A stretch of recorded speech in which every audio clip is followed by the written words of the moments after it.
Hello everyone, कैसे हो आप लोग। उम्मीद करते हैं अच्छे होंगे।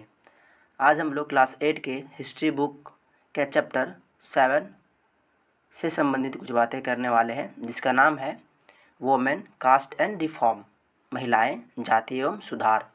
तो चलिए आज हम लोग इस टॉपिक के बारे में बात करते हैं। मैं इस संदर्भ में बात करूं, इससे पहले मैं इस टॉपिक के रूपरेखा को आपको कुछ समझा देना चाहता हूं। हम लोग इसका डिटेल समरी करेंगे लास्ट तक।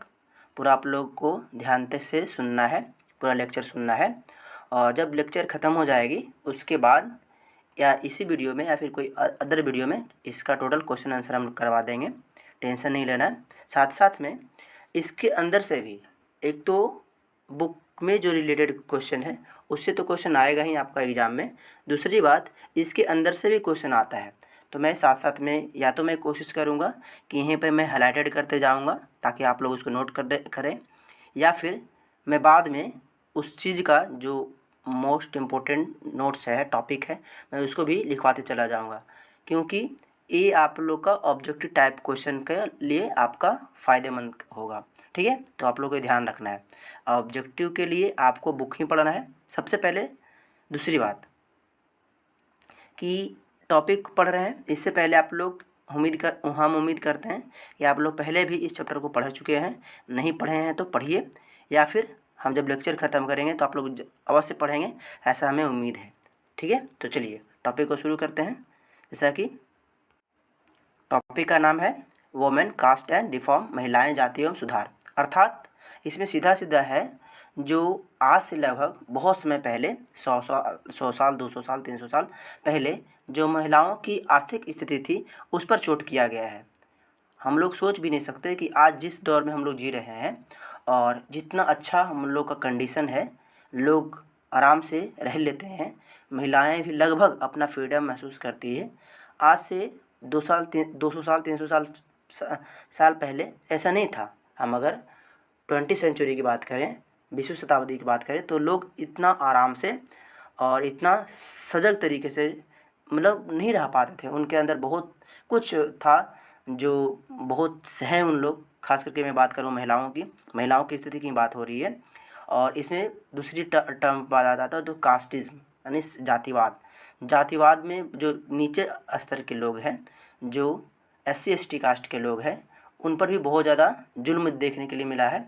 लेकिन निरंतर इसमें हमारे समाज सेवकों ने, सोशल रिफॉर्मर्स ने इसमें बहुत डिटेल काम किया है। और फाइनली धीरे ये एरा ख़त्म होता है और आज हम लोग क्या है कि जातिवाद को लगभग ख़त्म कर चुके हैं। हम तो पूरी तरह से ये नहीं कहेंगे कि ये पूरी तरह से ख़त्म हो गए, बट हाँ, हम कुछ सम्मान करेंगे कि ये लगभग यहाँ पर अच्छा इस पायदान पर है कि वो नीचे का पायदान के जो भी लोग हैं, नीचे कास्ट के लोग भी हैं जो आराम से अपनी जीवन जी रहे हैं। महिलाओं की भी लगभग कंडीशन ठीक ठाक है। अभी भी हम पूरी तरह से नहीं कहेंगे, क्योंकि बहुत सारे आप घटनाएं आजू बाजू देखते होंगे जो महिलाओं पर जुल्म होना, उन्हें पीटा जाना, उनके साथ तड़पाना इत्यादि बहुत सारे ऐसे काम आप लोग देखते होंगे। ठीक है, बट पहले की अपेक्षा अभी बहुत कुछ इस पर काम हुआ है। लोगों ने इस पर बहुत ज़्यादा ध्यान दिया है, सजग हुए। और ख़ास करके महिलाएं भी अपनी सम्मान को, अपने हक को लेने के लिए बहुत आगे तक आई है। दैट इज़ द रीज़न आज यही है कि वो बहुत ही आज अपने आप में सहज महसूस करती है। अगर मैं इनकी कुछ स्थितियाँ मैं अगर आपके सामने डिस्कस करूं कि उस समय के लोगों का, उस समय के खास करके महिलाओं का क्या स्थिति हो रहा करता था, तो बहुत सारे कुप्रथाएं चला करती थी, जिसमें बाल विवाह, विधवा पूर्ण विवाह का ना होना, सती प्रथा, बहुत सारी ऐसी चीज़ें जिसमें महिलाएं झुलझ कर रह जाती थी। यहाँ तक कि उन्हें बेवजह मार दिया जाता था। अगर बात करूँ मैं सती प्रथा का, तो जैसे ही अगर उसके पति डेथ कर जाते हैं तो उस महिला का, जिसका पति डेथ किए हैं, उनको भी पति के साथ मरना है या फिर चिता में साथ में लेट जाना है। तो इसको सती प्रथा कहते थे। या तो उनको अपने मन से ऐसा करना पड़ता था, या तो समाज खुद उन्हें ऐसा करने के लिए विवश करते थे, ज़बरदस्ती उनको लिटा दिया जाते थे। नहीं तो फिर उनको कोई भी तरीके से उनको मार ही दिया जाता था। इसके पीछे रीज़न ये कि अगर महिलाएं अब ऐसे ही खुला रहेगी तो समाज पर उनका मतलब गलत निगाहें रहेगा, हो सकता है हमारा मान सम्मान जा सकता है। ये सब ऐसे भावनाएं थी।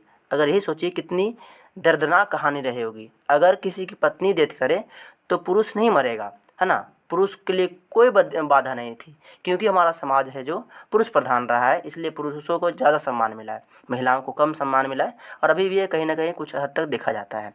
और यही कारण है कि अगर पुरुष डेथ करता है तो महिलाओं को मरना है, चाहे अपने मन से या फिर उनको ज़बरदस्ती। लेकिन अगर पुरुष की कोई पत्नी मरती है तो पुरुष को नहीं मरना है, क्योंकि पुरुष से इसका कोई लिंक नहीं है और कुछ दिक्कत नहीं समाज को, है ना। तो देख सकते हैं कि आप कितनी बड़ी विडंबना रही है। दूसरी बात, अगर कोई व्यक्ति की पत्नी अगर मर जाती है तो वह दोबारा शादी कर सकता है, मे बी वो दोबारा शादी कर सकता है।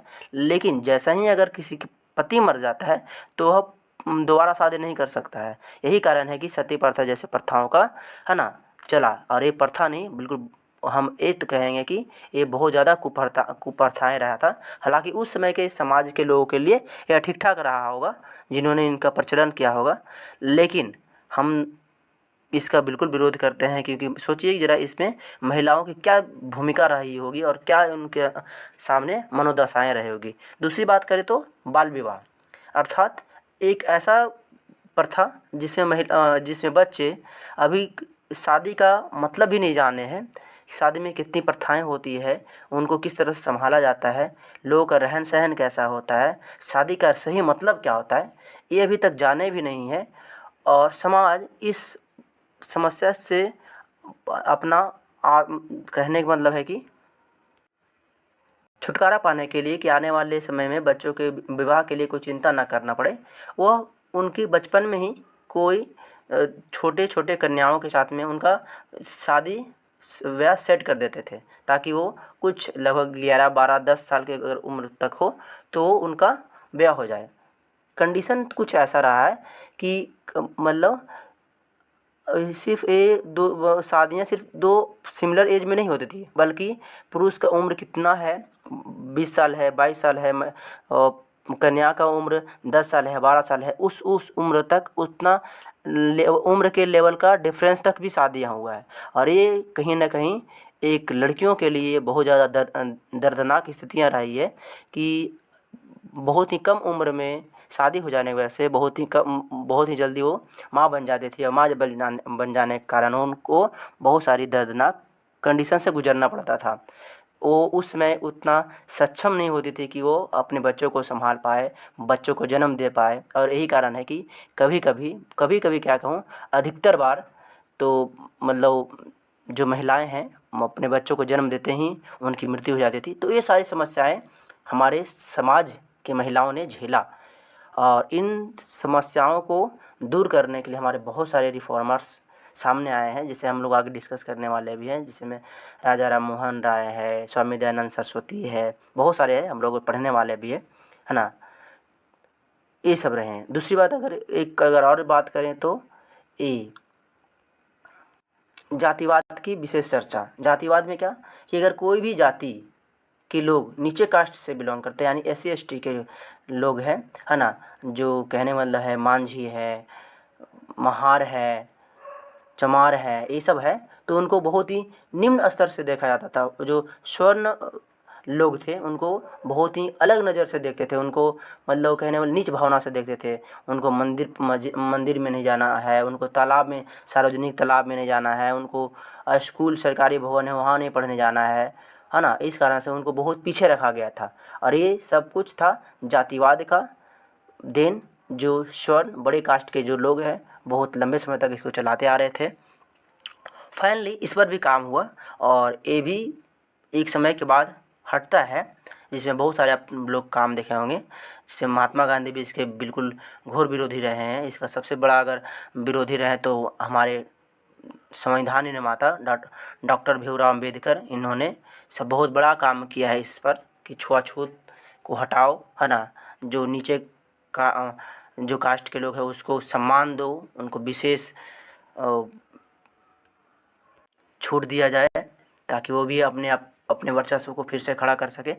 तो चलिए हम लोग डिस्कस करने वाले हैं और ये फर्स्ट टॉपिक था, फर्स्ट पेज था। दूसरे पेज को आप लोग पलटेंगे। मैं बार बार बोल रहा हूँ कि पढ़ने से पहले आप लोग सामने बुक होना चाहिए और बुक के साथ साथ आप लोगों को साथ में पढ़ते चले जाना है।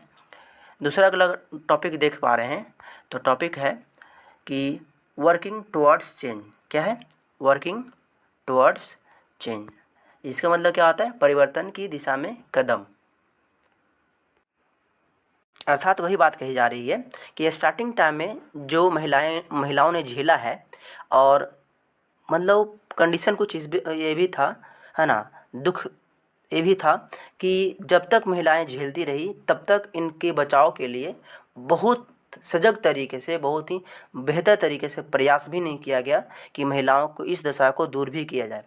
लेकिन कर परिस्थितियाँ चेंज होती है, धीरे धीरे लोग, कुछ महिलाएं सामने आती है और इसका विरोध करते हैं। लोगों तक इसका सूचना जाता है। खास करके हम हर मायनों में हम इंग्लैंड वासियों को, अंग्रेज को दोषी दे सकते हैं कि हमारे देश को एक किए है, इतना लूटे हैं, बहुत समय तक राज किए हैं। लेकिन कहीं ना कहीं इन प्रथाओं को दूर करने में उनकी बहुत बड़ी अहम भूमिका रही है, अहम भूमिका रही है। और हम ये भी कहेंगे, हम इस बात के भी उनका शुक्रगुजार करेंगे कि वो बहुत प्रयास किए हैं ताकि हमारे देश से ये कुछ सारी कुप्रथाएँ हट पाए। लेकिन कहीं ना कहीं बीच में अटक जाते थे क्योंकि हमारे ही समाज के लोग, हमारे ही आसपास के जो सामाजिक लोग जो इसको बनाए थे, जो अभी तक इसको ढो के लेकर के आ रहे थे, वो चाहते ही नहीं थे कि हटे, है ना। इस कारण से कई बार अंग्रेज़ों का इसका विरोध हुआ है।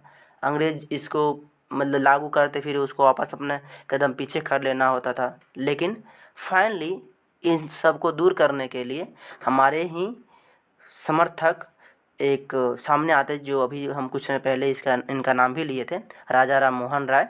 वो चाहते थे कि हमारे देश में ये सारी कुप्रथाएँ, जैसे में विधवा पूर्ण विवाह हो, सती प्रथा को दूर किया जाए, बाल विवाह को रोका जाए, है ना। जो पश्चिमी शिक्षा है वो इसको प्रसार किया जाए, क्योंकि हमारा देश उस समय तक बहुत अशिक्षित था। अशिक्षित होने जाने के कारण लोगों के अंदर समझ ही नहीं था।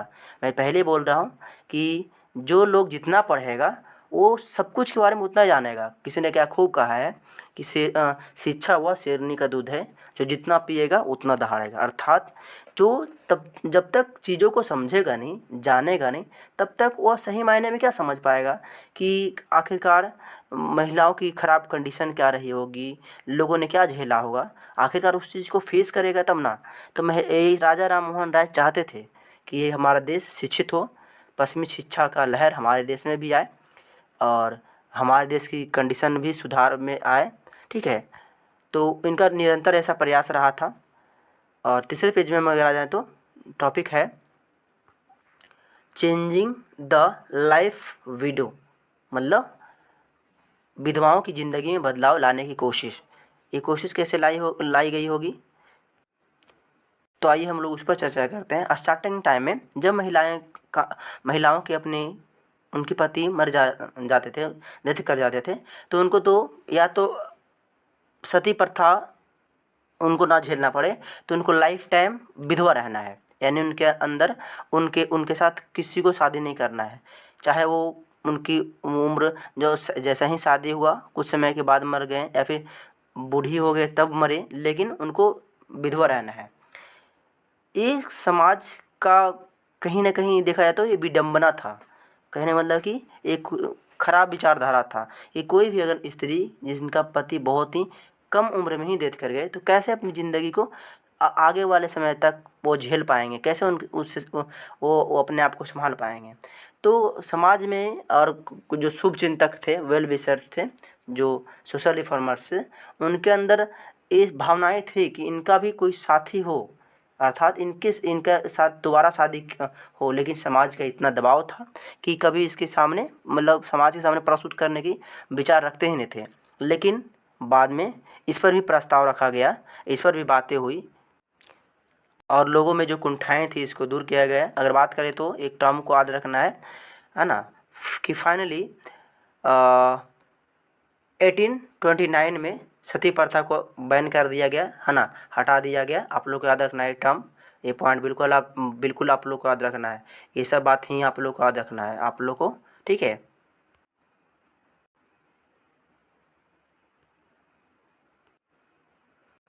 विशेष प्रभाव प्रभाव देखने के लिए मिल रहा है। तो आप लोग इसको याद रखना है कि आप लोग से क्वेश्चन पूछा जा सकता है कि सती प्रथा का अंत कब हुआ, तो 1829 ईस्वी में, है ना। अब धीरे धीरे महिलाओं की कंडीशन ठीक होने लगा, लोग अब उनकी द्वारा शादी विवाह होने लगी।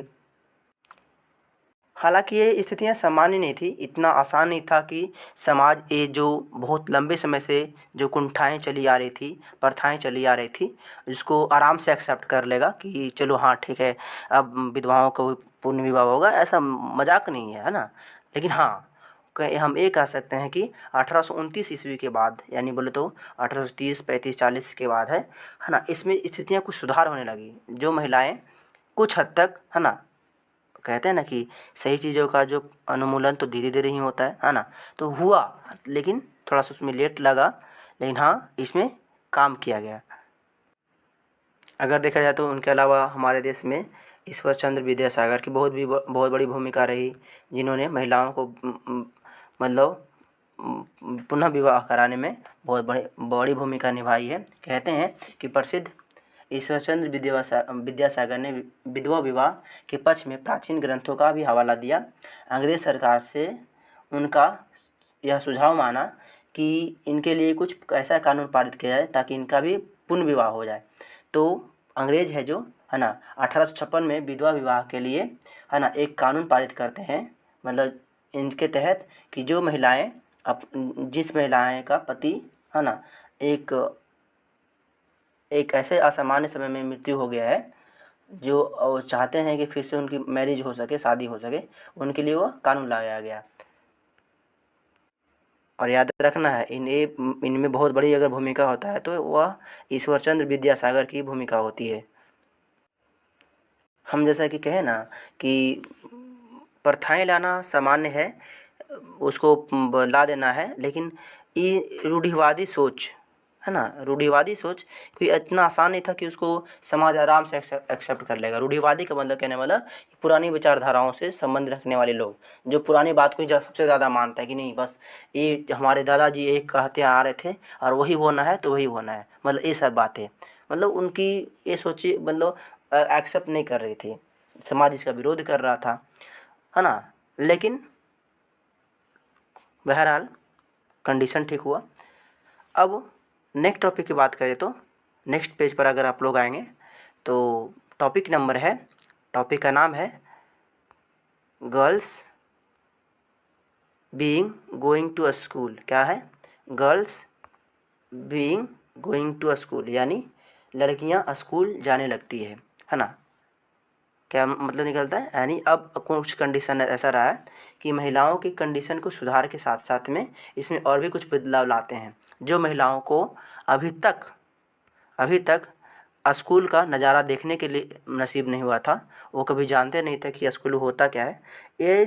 अगर इसकी मैं बात करूँ तो ये विचारधारा बहुत पहले से चली आ रही थी कि महिलाएं स्कूल नहीं जा सकती है, स्कूल जाना उनके लिए पाप है ना। उनका बस इतना ही है कि समाज में पुरुषों की सेवा करे, घर में चूल्हा चौखट करे, खाना बनाए, हमेशा सर पे अपना पल्लू रखे, जो पराये लोग को अपना सर न दिखाए, या परिवार की मान सम्मान मर्यादा होती है, अगर उस पर कहीं कोई अगर उनके प्रति गलत विचारधारा रखता है तो समाज का, घर परिवार का इज्जत प्रतिष्ठा जाता है। ऐसा कुछ विचारधारा है। हाँ, ये बात सही है कि लड़कियां घर का मान सम्मान होती है ना, प्राण प्रतिष्ठा होती है। तो इसका मतलब ये नहीं है कि उनको हम घर में बांध करके रखें, उन्हें हम कैद करके रखें। ये बहुत बड़ी गलती है और बहुत गलत विचारधारा है। ऐसा नहीं करेंगे, है ना, और ना करेंगे और ना समाज में ऐसी परिस्थितियों को हम पनपने देंगे, क्योंकि इससे कहीं ना कहीं मानव जाति का हनन हो रहा है। फाइनली बहरहाल अब लड़कियां का भी सुधार होने लगा है, लड़कियां की स्थिति भी सुधार होने लगी थी, है ना। जैसा कि हम बात किए कि विधवा पूर्ण विवाह से लेकर के सती प्रथाएं खत्म हो जाती है। अब लड़कियों का अब ये था कि अब वो स्कूल जाए। इनमें भी ईश्वरचंद्र विद्यासागर की अहम भूमिका रही है। भूमिका ही नहीं, हम ये कहें कि तो महिलाओं के लिए इन्होंने बहुत कुछ काम किया है। एक इनका मतलब ये कहते हैं कि कलकत्ता में विद्यासागर और बम्बई में बहुत सारे ऐसे सुधारकों ने स्कूल खोले, जिसमें मतलब ये उनके लिए विशेष अपॉर्चुनिटी था कि जो महिलाएं जो लड़कियां स्कूल जाना चाहती है वो घरेलू कामकाज को भी छोड़ करके या फिर घरेलू कामकाज करके जो टाइम मिलता है उसके बाद वो जा चाहे तो स्कूल में आकर के पढ़ सकती है ना। तो इनके लिए बहुत सारे स्कूल खोले गए, है ना। स्कूल खोले गए तो पहले तो महिलाओं को बाहर निकलने से पाबंदी थी। सबसे बड़ी समाज की विडंबना कि महिलाएं घर से बाहर नहीं निकल सकती है ना। अब लड़कियों का पर खोले गए, अब वो घर से बाहर निकलने लगे और घर से बाहर निकलने के साथ साथ वो पढ़ाई पढ़ाई भी करने लगी। पढ़ाई जब उनके अंदर आते गए तो समाज में कुंठित जो भावनाएं थी और अब उनको ये समझ में आने लगा था कि हमें हमारे साथ कितना गलत हो रहा था। अगर लड़की है, अगर या कोई औरत है, जो महिलाएं हैं जिनके साथ मतलब पूर्वजों से कोई ऐसे पुराने विचारधाराएं चली आ रही थी, वो उस विचारधारा को महिलाएं आराम से एक्सेप्ट कर लेती है, क्योंकि उस वो चीज़ को उनके दिलो दिमाग में जहन में बैठा दिया जाता है कि देखो तुम महिला है, तुमको ये करना है, तुमको मतलब सबसे पहले उठना है, सबसे लास्ट में सोना है ना। रात में तुमको अपने पति का पैर दबाना है, तुम दिन भर काम करो, फिर रात में सास सास ससुर का भी पैर भी दबाओ, पति का भी पैर दबाओ, फिर तुम 10-11 बजे तक सब कुछ मतलब अपना घर उर का काम करके सो और 4 बजे जल्दी उठ जाओ, फिर काम करना शुरू कर दो। ये सब जो विचारधारा है बचपन से उनके अंदर डाला गया था और ये ऐसा करने में महिलाएं सजग हो जाती थी, धीरे धीरे अभ्यस्त हो जाती थी और उनके यह मतलब कहने मतलब कि यह दिनचर्या का एक हिस्सा बन गया जिसका वो कभी विरोध नहीं करी। लेकिन बाद में जब जैसे धीरे धीरे वो स्कूल जाने लगी और उनको भी ऐसा सिखाया गया कि ये कहीं ना कहीं तुम्हारे अधिकारों के साथ हनन हो रहा है, नहीं वो काम करेगी, ठीक है, महिलाएं हैं। और ये तो बात बिल्कुल सही है कि पुरुषों के कई गुना अपेक्षा में एक महिलाएं बहुत काम करती है और कहीं ना कहीं घर को अगर संभालने में भूमिका रहा है तो महिलाओं का विशेष योगदान रहा है। योगदान के साथ साथ अगर बात करें तो यह समाज को गढ़ने में इनका विशेष भूमिका रही है। तो फाइनली ऐसे बहुत सारे विश्वविद्यालय आगे भी खोली गई, जैसे में हिंदू विश्वविद्यालय की बात करें तो 1865 में ईश्वरचंद्र विद्यासागर के द्वारा खोला गया था। ऐसी बहुत सारे विशेष प्रावधान जो अभी तक महिलाओं के लिए नहीं किया गया था, हमारे कुछ समाज सेवकों ने ये करके दिखाएं और उसके बाद महिलाओं की भूमिका में, महिलाओं की आर्थिक स्थिति में काफ़ी सुधार देखने के लिए मिलता है।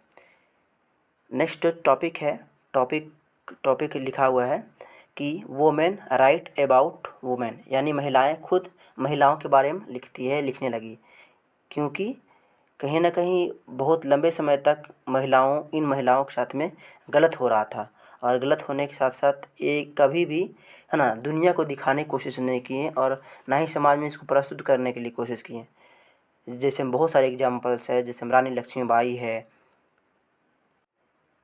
पंडित रमाबाई है, ये सब के बारे में जिनके इतिहास में बहुत ही विशेष कृतियाँ रही है ना। तो भाई अब महिलाओं के सामने प्रस्तुत नहीं करेंगे कि देखो यह इन महिलाओं ने समाज के लिए, देश के लिए क्या क्या किया है, तब तक उनको मोटिवेट नहीं करेंगे, उनको सिखाएंगे नहीं, तब तक महिलाओं के अंदर पॉजिटिविटी, कहने मतलब कि मतलब सार्थक चीज़ें उनके अंदर स्पष्ट नहीं आएगी और वो भी, है ना, ये नहीं समझ पाएंगे कि हाँ हमारा भी जो जन्म है जो समाज को सुधारने में हुआ है, देश को आगे बढ़ाने में हुआ है।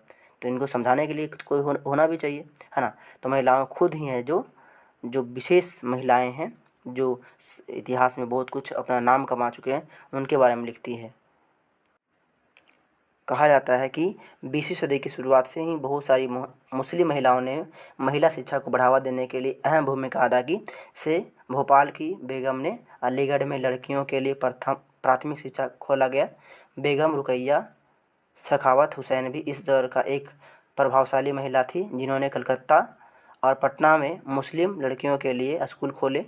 वह रूढ़िवादी विचारधाराओं की कटु आलोचक थे, मतलब उनका जो पुराने सोच के लोग था या फिर पुराने सोच था, तौर तरीके था, उसका बहुत ही खंडन करते हैं। उनका मानना था कि प्रत्येक धर्म के धार्मिक नेताओं और औरतों को निचले दर्जे में रखा जाना चाहिए ताकि वो विशेष अपने समाज के लिए कर सके। देखिए अगर कहीं ना कहीं अभी भी अगर कुछ हद तक अगर हम देखते हैं तो इसमें अगर इसमें मुस्लिम भाई बहन अगर इसको देखेंगे तो बुरा नहीं मानेंगे, लेकिन अगर कहीं ना कहीं देखा जाए तो ये बात सही है। हालांकि अब है जो कंडीशन सुधर रहा है, ये तो हालांकि तो हिंदू में तो रहा ही रहा है, लेकिन अभी भी कहीं ना कहीं मुस्लिम जो महिलाएं हैं उनके अधिकारों को दबाया जाता है, उनको विशेष छूट नहीं दिया जाता है, बाहर उनको पढ़ने नहीं भेजा जाता है। बहुत मतलब ऐसा नहीं करते कि बिल्कुल नहीं होता है जो अभी भी समाज में, समाज को परख लिए हैं, जान गए हैं महिलाओं की भूमिका को, तो बहुत सारे हैं जो भेजते हैं। लेकिन गांव तबकों में रहने वाले जो लोग हैं, है ना, ग्रामीण परिवेश में रहने वाले जो भी, जो कहने मतलब कि जो पेरेंट्स हैं वो अपनी बेटियों को, हाँ, उनको बाहर नहीं पढ़ने देते हैं, है ना। हालांकि तो ऐसे बहुत सारे हिंदू में भी है जो नहीं पढ़ने देते हैं, है ना। और इस कारण से हम ये भी कह सकते हैं कि महिलाओं की मनोदशा है जो पुराने परिस्थितियों के अनुसार ढला गया है, और वो अपने आप को दबी महसूस करी है, और अपना कभी भी समाज को उस नज़र से नहीं देखी है जो पुरुष अपने आप को वर्चस्व के तौर पर देखते हैं। लेकिन कहते हैं कि देर है बट अंधेर नहीं, महिलाओं की भी कंडीशन सुधरती है। कहा जाता है कि 1880 के दशक तक आते आते भारतीय महिलाएं विश्वविद्यालय में प्रवेश करने लगी। इनमें कुछ चिकित्सक, कुछ शिक्षिका बनने गई, बहुत सारी महिलाएं लिखने लगी और उनमें समाज में महिलाओं की स्थिति पर अपने आलोचनात्मक विचार प्रकाशित किए गए। पूना में घर पर रहकर ही शिक्षा प्राप्त करने वाली ताराबाई शिंदे ने स्त्री पुरुष तुलनात्मक नाम की एक किताब प्रकाशित की है, जिसमें पुरुष की भूमिका और महिलाओं की भूमिका को विशेष वहाँ पर प्रदर्शित करते हैं। इस क्रांति में कहीं ना कहीं पंडित रमाबाई की बहुत बड़ी भूमिका रही है। पंडित रमाबाई हिंदू जो महिलाएं हैं उनको विशेष दर्जा प्राप्त कराने के लिए, उनको उच्च शिक्षा देने के लिए बहुत बड़े बड़े काम करते हैं, है ना। विधवाओं को सुरक्षित रखने के लिए विधवा गृह का इस्तेमाल करते हैं। बहुत सारे ऐसे होते हैं जो ससुराल में रहते हुए उनके साथ अत्याचार होता है, उनको घर से बाहर निकाल दिया जाता है। तो पंडित रमाबाई है जो वो सब को ठीक करने में, उन लोगों को विशेष अधिकार दिलाने में अपनी भूमिका निभाई है, अपनी पहचान बनाई है।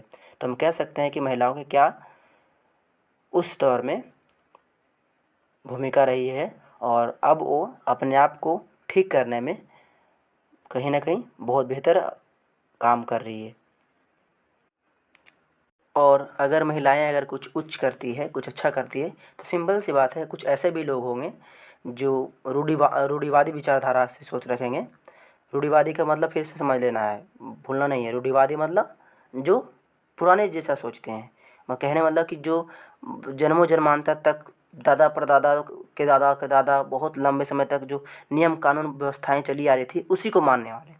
तो सिंपल सी बात है कि रूढ़िवादी खेमे के लोग आग बोला होंगे। उदाहरण के लिए अगर बात करें तो बहुत सारे हिंदू राष्ट्रवादियों को लगने लगा था कि हिंदू महिलाएं पश्चिमी शिक्षा तौर तरीके अपना रही है, जिसमें हिंदू संस्कृति भ्रष्ट होगी और पारिवारिक संस्कृति नष्ट हो जाएगी। रूढ़िवादी मुसलमान भी इस बदलाव को, है ना, लेकर बहुत चिंतित है। देखिए अगर सबसे अगर बात किया जाए ना, तो एक पुरुष चाहते ही नहीं है कि महिलाओं की स्थिति ठीक हो।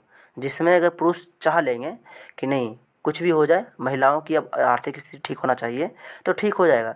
लेकिन कहीं ना कहीं अगर हम इस बात को कहीं दरकिनार नहीं कर सकते कि इसमें पुरुष की है जो चाह कभी रहता ही नहीं कि महिलाओं की स्थिति ठीक हो। कैसे?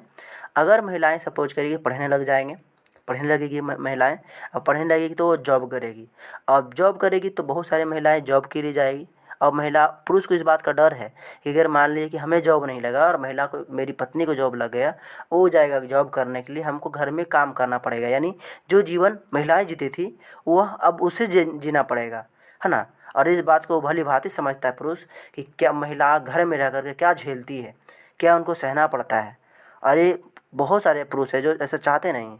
मैं सबको ब्लेम नहीं कर रहा कि सभी ऐसा चाहते हैं, लेकिन बहुत सारे पुरुष का ऐसी विचारधारा होता है कि वो चाहते नहीं कि महिलाएं हैं जो घर से बाहर निकले, ताकि वो आगे वो कुछ विशेष कर सके और पुरुष के लिए खतरा ना हो। ठीक है, तो इसमें कहीं ना कहीं बहुत बड़ा योगदान एक पुरुष का भी है। हम लोग पंडित रमाबाई के बारे में बातें कर ये लिए हैं, है ना, कि उन्होंने कैसे महिलाओं के लिए विशेष काम किए हैं। लेकिन कुछ भी हो, महिलाएं अब रुकने वाली नहीं थी, वो बहुत ही अब हर चीज़ में बढ़ चढ़ करके हिस्सा लेने लगी थी। वो तो पहले सती प्रथाओं का अंत होता है, बाद में स्कूल जाती है ना। स्कूल जाने के बाद पहले वो प्राथमिक शिक्षा पाई, उसके बाद फिर उच्च शिक्षा पाने लगी। अब धीरे धीरे है जो महिलाएं क्या करने लगी, अब कहने मतलब कि राजनीतिक में, है ना। अब उनका ये भी सपना रहा है। अब वो सपना क्या रहा है, अगर आप देखिए तो अभी अभी के दौर में अगर देखा जाए तो हर एक व्यवस्थाओं में, हर एक फील्ड में महिलाओं की बहुत अहम भूमिका रही है। चाहे वो संविधान निर्माण की बात किया जाए, चंद्रयान 3 को लॉन्च करने की बात किया जाए, चाहे आपको मार्स मिशन की बात किया जाए, और तो और मैं अगर बता दूं कि जैसे ही 2020 में लॉकडाउन लगा था और कोरोना वैक्सीन बन रही थी, तो कोरोना वैक्सीन को बनाने में लगभग उसमें 73% सिर्फ महिलाओं की भूमिका रही थी। यानी इस वैक्सीन बनाने में 73 सिर्फ महिलाएं साइंटिस्ट थी। ये आप लोगों को जानकर आश्चर्य होगा। हम लोग महिलाओं पर कितना पाबंदी लगाते हैं, कितना उनको रोक करके रखते हैं, फिर भी देखिए वो कहते हैं ना, जुनून बहुत कुछ करा देता है। इतनी पाबंदी के साथ में भी घर भी संभालना है, बच्चे भी संभालना है, पति को भी संभालना है, मतलब समाज की आलोचना भी सहना है, उसके साथ साथ भी देश के लिए भी करना है ना। तो वो कहीं आज कुछ कम नहीं है, उनकी कड़ी मेहनत ही शायद ये रंग दिखा रही है। कहा जा रहा है कि महिलाओं ने 1920 के दशक के बाद विभिन्न प्रकार के राष्ट्रवादी समाजवादी आंदोलन में हिस्सा भी लेने लग जाते हैं, है ना। और जवाहरलाल नेहरू, पंडित सुभाष चंद्र बोस, है ना, महात्मा गांधी के साथ, है ना, वो कंधे से कंधे चलाकर मिलाना शुरू कर देते हैं। कहीं ना कहीं ये राष्ट्रवादी नेता भी इन महिलाओं को बहुत सपोर्ट करते हैं, है ना, साथ देते हैं। और तत्पश्चात ये कहीं ना कहीं ये बहुत ही इसका बहुत ही सार्थक हमें नतीजा देखने को मिलता है, और महिलाओं की स्थिति पहले से काफ़ी अच्छा होती है। अगर हम लोग नेक्स्ट टॉपिक पर, नेक्स्ट पार्ट पर अगर आ जाते हैं तो अगर इस पेज में अगर आप लोग देख पा रहे हैं तो ये बाल विवाह के विरुद्ध कानून के बारे में बातें हो रही है, जहाँ पर एक 8 साल की दुल्हन है और 18 साल का कोई युवक है जिनका बहुत ही कम उम्र में शादी हो गया है। अगर देखा जाए तो कितना डिफरेंस है, कहने मतलब कि दोनों के बीच में 10 साल का डिफरेंस है। ऊपर से लड़की बहुत ज़्यादा छोटी है ना। और कहीं ना कहीं ये समाज का एक कुप्रथा रहा है, कुप्रथाएँ रही है, जहाँ समाज बिल्कुल नष्ट होने के कगार पर रहा है। आखिरकार इसमें भी सुधार लानी है। नेक्स्ट टॉपिक अगर है तो उसका नाम है कास्ट एंड सोशल रिफॉर्म, यानी जाति और समाज सुधार। अब महिलाओं की स्थिति तो सुधार हो गई है। अब सबसे बड़े जो रोड़ा था, है ना, वो था क्या, कास्टिज्म, यानी समाज में एक और भी एक ऐसा खराबी थी जो कास्ट को लेकर के, जातिवाद को लेकर के लिए लोग बहुत ज़्यादा रूढ़िवादी थे।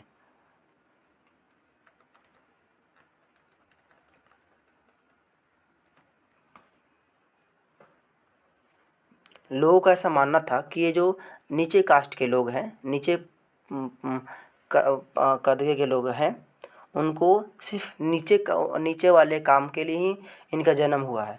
उनका जन्म ही ये हुआ है कि जो ऊँचे मतलब कास्ट के लोग हैं उनका सेवा करना है, उनका मान सम्मान करना है, उनकी जी हुजूरी करना है। बट ऐसा नहीं।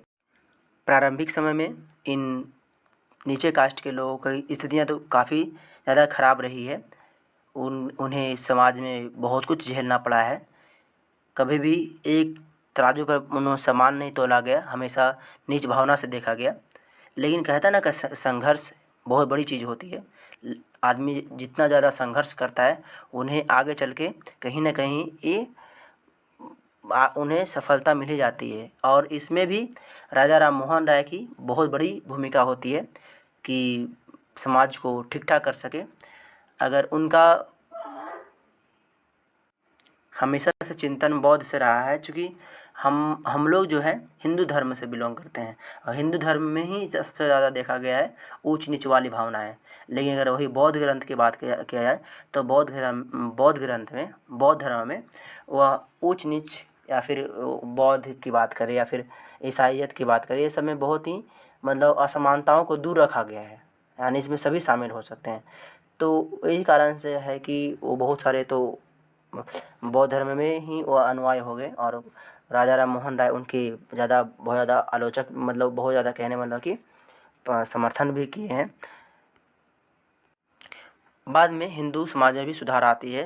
लोगों को समझ में भी आता है। और ख़ास करके जब देश आज़ाद होता है, देश आज़ाद होने के ही बाद बहुत सारे, पहले से भी बहुत सारे नेता इसका विरोध कर रहे थे, छूआछूत का के खिलाफ थे। लेकिन जब देश आज़ाद होता है तो धीरे धीरे लोगों को जहन में बात बैठाई जाती है कि ये भी समाज में विशेष काम करने के लिए उत्पन्न हुए हैं और इनको भी समाज में वो अधिकार मिलना चाहिए जो इनके हकदार हैं। कहते हैं कई लोग ऐसे थे जो जाति आधारित समाज व्यवस्था में होने वाले अन्याय के विरुद्ध थे। 19वीं सदी में ईसाई प्रचार आदिवासी समुदाय और निचली जातियों के बच्चों के लिए स्कूल खोलने लगे। इस प्रकार बच्चों को बदलती दुनिया में अपना रास्ता ढूंढने का एक नया साधन मिलने लगा था। उसी समय बहुत सारी गरीबी, भूखमरी से तड़पाड़ित लोग शहरों की ओर निकल गए। नई नौकरियों की तलाश में गांव छोड़कर भी जा रहे थे। नए कारखाने और नगर पालिकाओं में नई नौकरियां निकल रही थी। कल्पना कीजिए कि अगर उस समय के अनुसार लोग इसका कट्टर विरोधी नहीं रहा होता तो ये जो अभी जो हम कह सकते हैं कि नीचे वाले पायदान के लोग हैं, जो खास करके जिनका संबंध SC ST से रहा है, वो क्या झेल रहे होते और उनका अभी क्या हालत होता अगर स्थितियाँ नहीं सुधरी होती। तो कहीं ना कहीं समाज सुधारकों का इसमें बहुत बड़ा योगदान रहा है, बहुत बड़ा सुधार रहा है भी। तो इसमें कुछ बहुत बड़ा नतीजे भी देखने के लिए मिला है कि कैसे लोग एक दूसरे से लिंक रहे हैं। कहा जाता है कि बहुत सारे हैं जो है ना मजदूरियाँ मांगने लगी, शहरों में नालियाँ बिछाई जाने लगी, सड़कें बिछने लगी, इमारतें का निर्माण होने लगा और शहरों की साफ़ सफाई की जाने लगी। इसके लिए कूली, खुदाई, है ना, बहुत सारे ऐसे मतलब लोगों की ज़रूरत पड़ी। लोगों की ज़रूरत पड़ी तो उसमें सब है जो कोई ऊंचे कास्ट से, कोई निम्न कास्ट से बिलोंग करते थे। लोगों को रोज़गार मिला, सम्मान मिला। और जहाँ जिस धर्म में जिसको सम्मान मिलेगा, जिन्हें प्रतिष्ठा मिलेगा, सिंपल सी बात है, वो उस धर्म को ज़्यादा मानने वाले हो जाएंगे।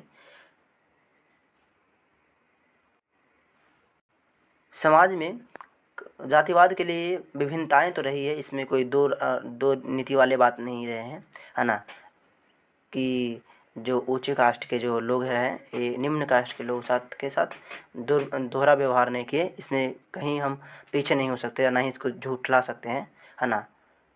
भूमिकाएं रही है, अगर जैसे ही अगर आप नीचे अगर देख रहे होंगे फिगर में तो कैसे जो कुछ लोग हैं जो मतलब अगर चप्पल वगैरह को सी करके अपनी जीविका चला रहे हैं, इन्हें चमार कहते हैं और चमड़े के काम करते हैं और ये इनका ये पेशा हो गया।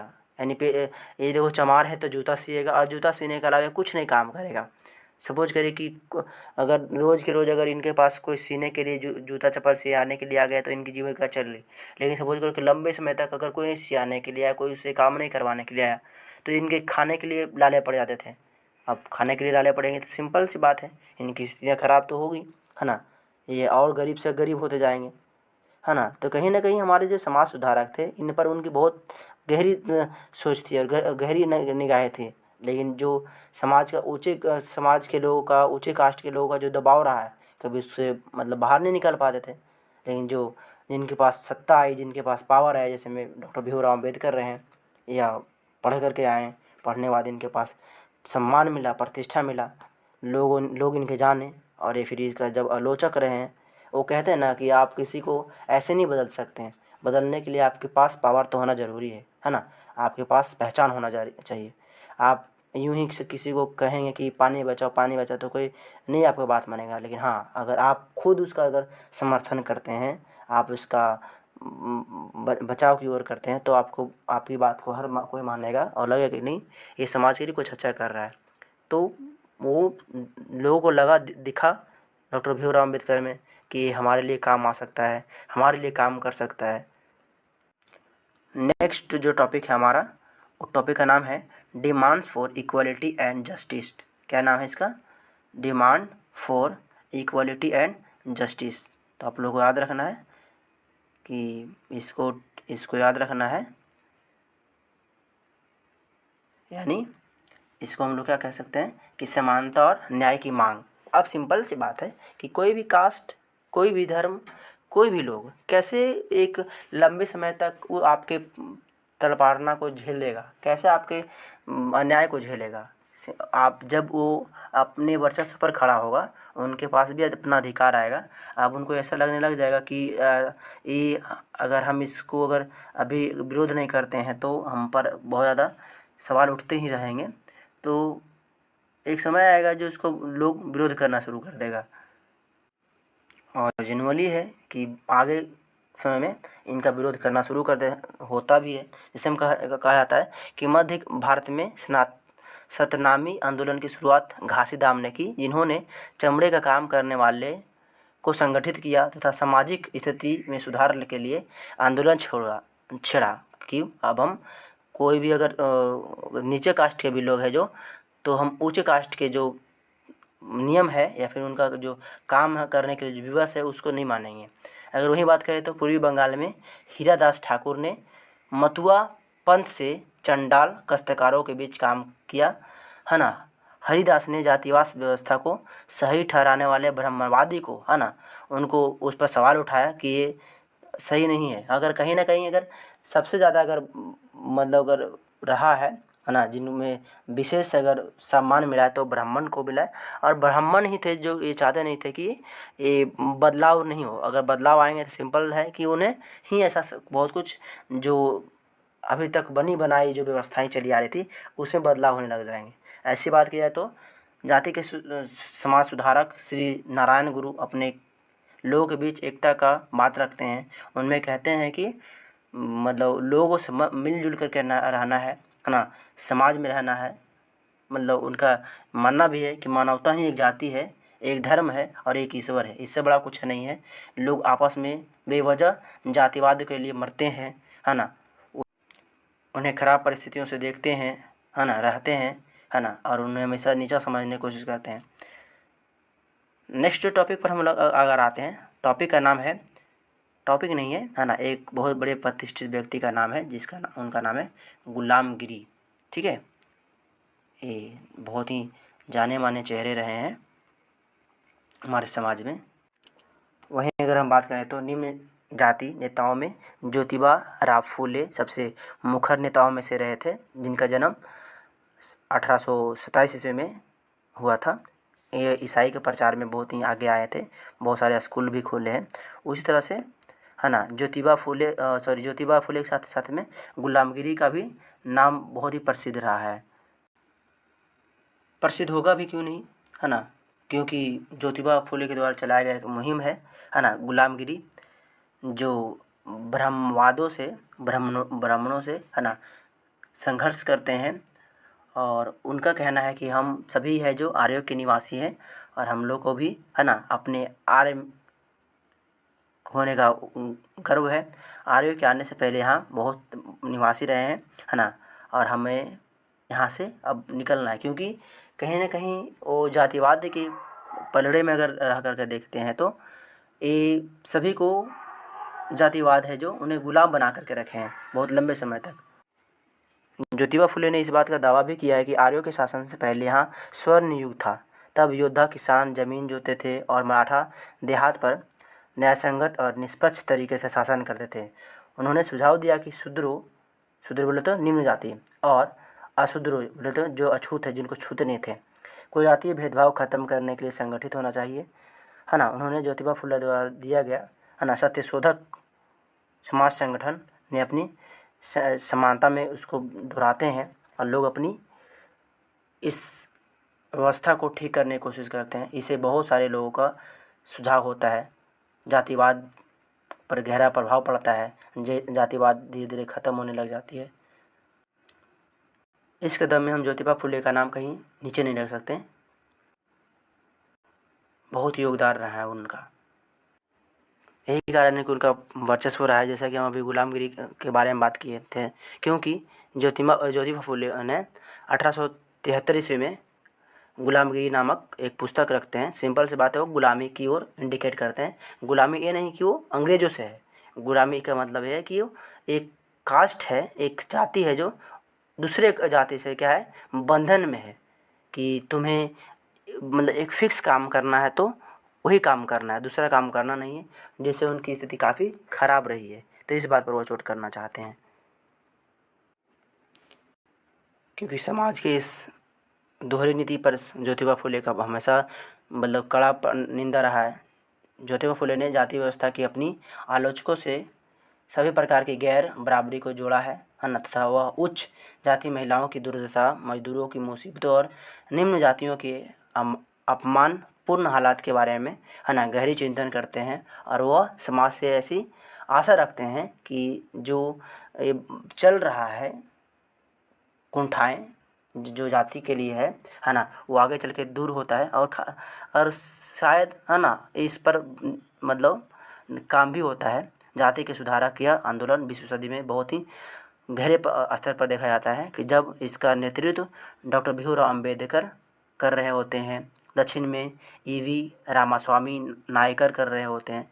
ऐसे नेताओं से आगे जातिवाद पर जोर पड़ता है और उन्हें ख़त्म करने के लिए विवश किया जाता है। नेक्स्ट टॉपिक पर आ जाए तो टॉपिक का नाम है who could entire temples. Who could enter temples, यानी हम जैसे कि बात किए ना कि एक समय था जिनको नीचे कास्ट के लोगों को ना मंदिर में जाना है, ना सार्वजनिक तालाब में जाना है, ना स्कूल में जाना है, यानी मंदिरों में कौन जा सकता था।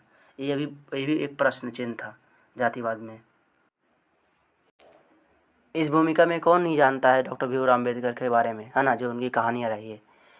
अम्बेडकर एक महार परिवार में पैदा हुए थे। बचपन में उन्होंने इस बात को बहुत कुछ देखा था कि जातिवाद के नाम पर किस तरह से उनके साथ भेदभाव हुआ है, चाहे उन्हें दो मतलब स्कूल में रहना हो, दोस्तों के साथ खेलना हो वगैरह बहुत कुछ।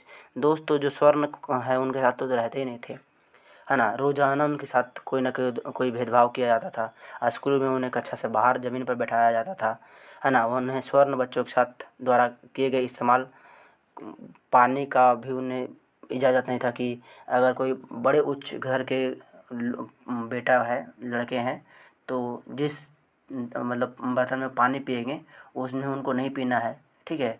तो उन्होंने बहुत कुछ पहले से देख चुके थे।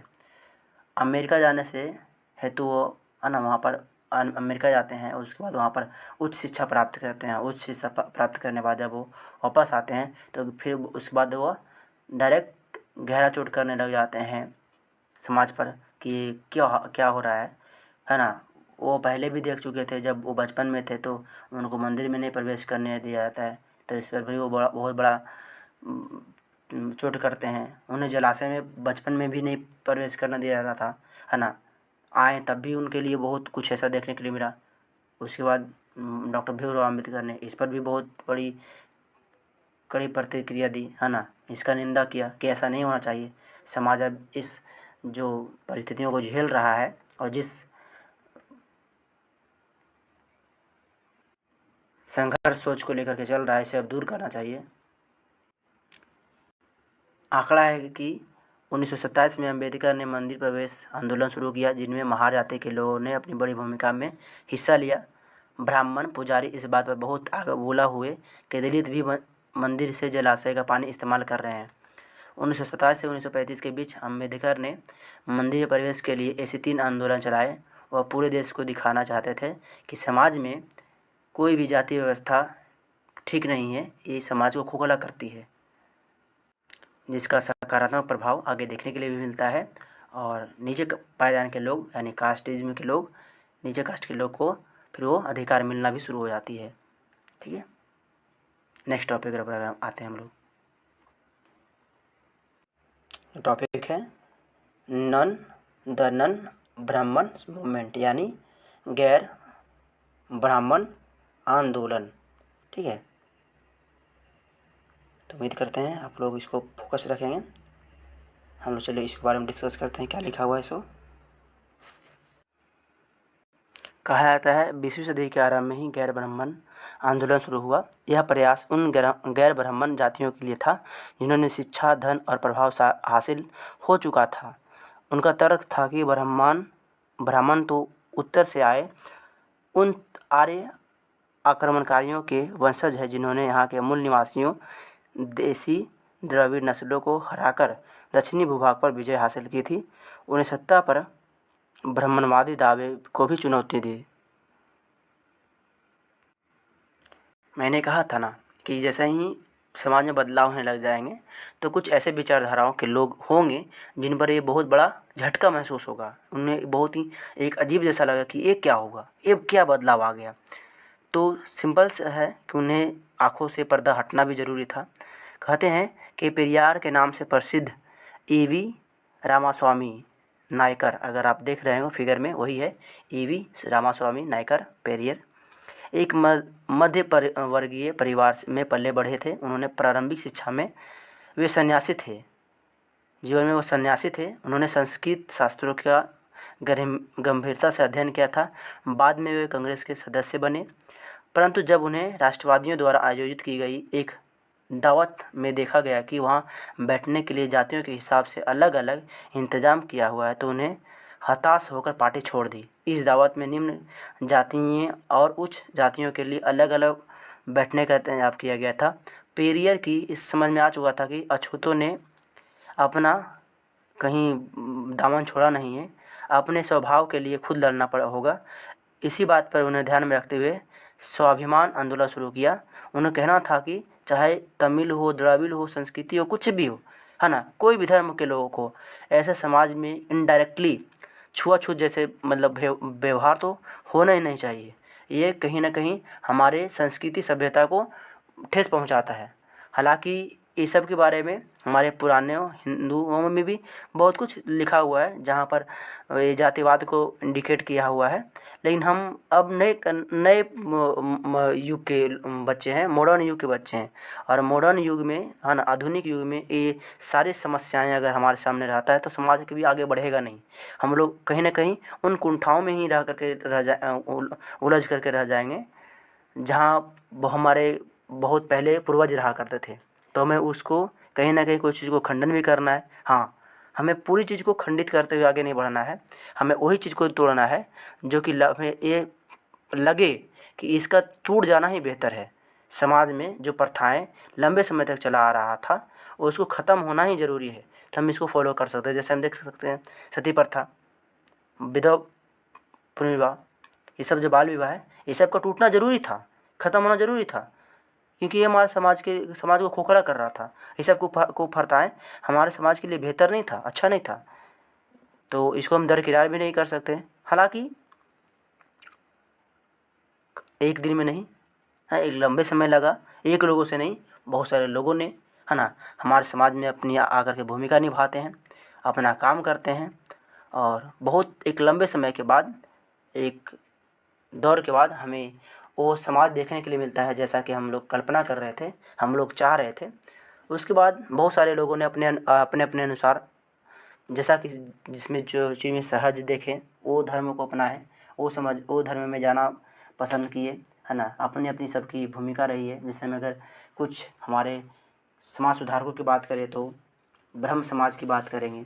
ब्रह्म समाज की स्थापना 1830 में की गई थी। यह संस्था सभी प्रकार की मूर्ति पूजा और बलि के विरुद्ध थी, है ना। यानी इनका मानना था कि मूर्ति पूजा बेकार है, जो कि ये हिंदू धर्म पर मतलब कड़ा चोट पहुँचाता है। चूँकि हिंदू धर्म में मूर्ति पूजा है और ब्रह्म समाज में मूर्ति पूजा का विरोध किया जाता है। और हिंदू समाज में क्या है, हिंदू धर्म में क्या है, बलि प्रथा को सार्थक माना जाता है कि अगर देवी देवताओं को खुश करना है तो बलि प्रथा चलेगी, है ना। लेकिन ये जो ब्रह्म समाज है ये इसका मतलब विरोध करता है कि हम लोग सभी तो बनाए हुए हैं, भगवान के ही बनाए हुए हैं। और भगवान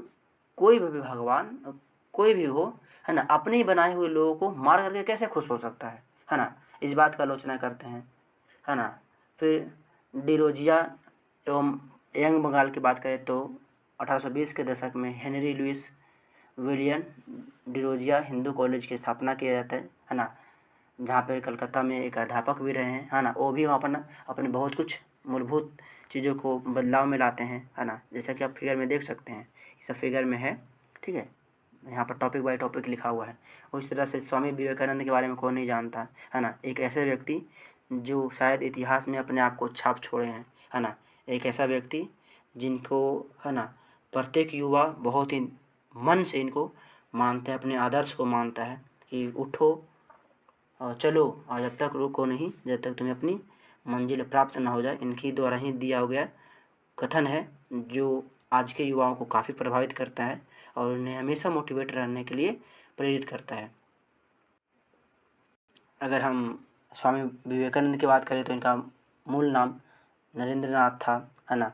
यह श्री रामकृष्ण सरल शिक्षाओं को अपनी प्रतिभाशाली संतुलन मान करके आगे की ओर बढ़े। यह अमेरिका के शिकागो में जा कर के 1893 में, है ना, 1893 में जा कर के वह हिंदू धर्म पर इतना बेहतरीन भाषण देते हैं कि वहाँ पर सारे लोग हैं जो इनका बहुत प्रशंसा करते हैं, है ना। वो ये पहले व्यक्ति रहे जो कहीं बाहर भी जा कर के देश के लिए बहुत नाम कमाए हैं। बहुत से ऐसे लोग रहे हैं, है ना, समाज परिवर्तक, जिनके हम इन प्रयासों को झुठला नहीं सकते हैं और भूल नहीं सकते हैं। बहुत ही विशेष काम किए इस दौर में। अगर ये कहें अगर मुसलमानों के लिए तो इनमें सैयद अहमदी खां का बहुत बड़ा भूमिका रहा है, जिन्होंने 1875 में अलीगढ़ में खोले गए मोहम्मदन एंग्लो एलिजेंट कॉलेज की स्थापना की है। उनमें अपनी भूमिका निभाए हैं और मुस्लिम समाज में जो भी कुंठाएँ रही है उनको दूर करने में इनकी बहुत बड़ी भूमिका मानी जाती है। और बहुत कुछ ऐसा रहा है, सिखों के लिए भी अपना रहा है। सिख के कम्युनिटी भी अपने समाज को स्थापित करने के लिए बहुत बड़े बड़े भूमिकाएँ निभाई। जैसे में 1892 ईस्वी में खालसा मतलब आंदोलन किया गया था। बहुत कुछ ऐसा देखने के लिए मिला है जो समाज को बदले हैं। ओवरऑल अगर हम बात करें तो कि प्रत्येक मुद्दा है जो, है ना, समाज को उन कुंठित भावनाओं को प्रदर्शित करता है जो हमारा समाज एक लंबे समय तक ढोता चला आ रहा है। और अगर उसी में अगर बंद करके रहते हैं तो हम लोग कभी भी इससे बाहर नहीं आ पाएंगे। तो हम उम्मीद करेंगे इस टॉपिक को आप लोग समझ पाए होंगे कि क्या हमारा जो टॉपिक कहना चाहता है और वो कौन कौन सा आलोचनात्मक पहलू रहा है जो जिस पर चोट होना ज़रूरी था, वो आज नहीं तो कल जिसको ख़त्म होना भी ज़रूरी था। वो कहते हैं ना कि कुछ ऐसी चीज़ें जिसका टूट जाना ही बेहतर होता है, ख़त्म हो जाना ही बेहतर होता है, दूर चला जाना ही बेहतर होता है। ऐसे ही हमारे समाज में कुछ ऐसे कुप्रथाओं के बारे में बातें हैं जिसका आज हमारे समाज से ख़त्म हो गया, वही हमारे लिए बेहतर है। और यही कारण है कि हमारा समाज अभी के दौर में ज़्यादा खुशहाल है, ज़्यादा अच्छा है। हम तो ऐसा उम्मीद करते हैं कि पहले के अपेक्षा, चाहे जातिवाद के मामले में हो, चाहे स्त्री की स्थिति के बारे में मामले में हो, है ना, बहुत कुछ बदलाव देखने के लिए मिला है। और ये बात सही है कि जब तक सारे लोग मिलकर के आकर के सहयोग ना करेंगे, चाहे वो महिला हो, ऊँचे जाति के लोग हैं, नीचे कास्ट के लोग हैं, कोई भी हो, आकर के सहयोग नहीं करेंगे, तब तक समाज की स्थिति, समाज का परिप्रेक्ष्य बदलने वाला नहीं है। हम आपसे ऐसा उम्मीद कर रहे हैं कि आप लोग को बहुत बढ़िया से टॉपिक समझ में आया होगा, आप लोग सीखे होंगे। अगर कोई बात आपकी समझ में नहीं आई होगी तो हमें कमेंट बॉक्स में हमें जानकारी देंगे, बताएंगे, अपनी अपनी राय तो ज़रूर देंगे, अपना फीडबैक कैसा लगा वीडियो इसके बारे में भी आप लोग बताएंगे।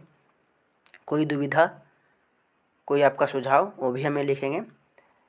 और कहीं पर हमें समझाने में, कुछ बोलने में, बताने में अगर मिस्टेक हो गया होगा तो उसके लिए माफ़ी चाहेंगे। हम कोशिश करेंगे अगले वीडियो में इसे भी बेहतर और अच्छे तरीके से एक्सप्लेन करूं। तब तक के लिए पढ़ते रहिए, देखते रहिए और समझते रहिए। धन्यवाद। जय हिंद। Best of luck.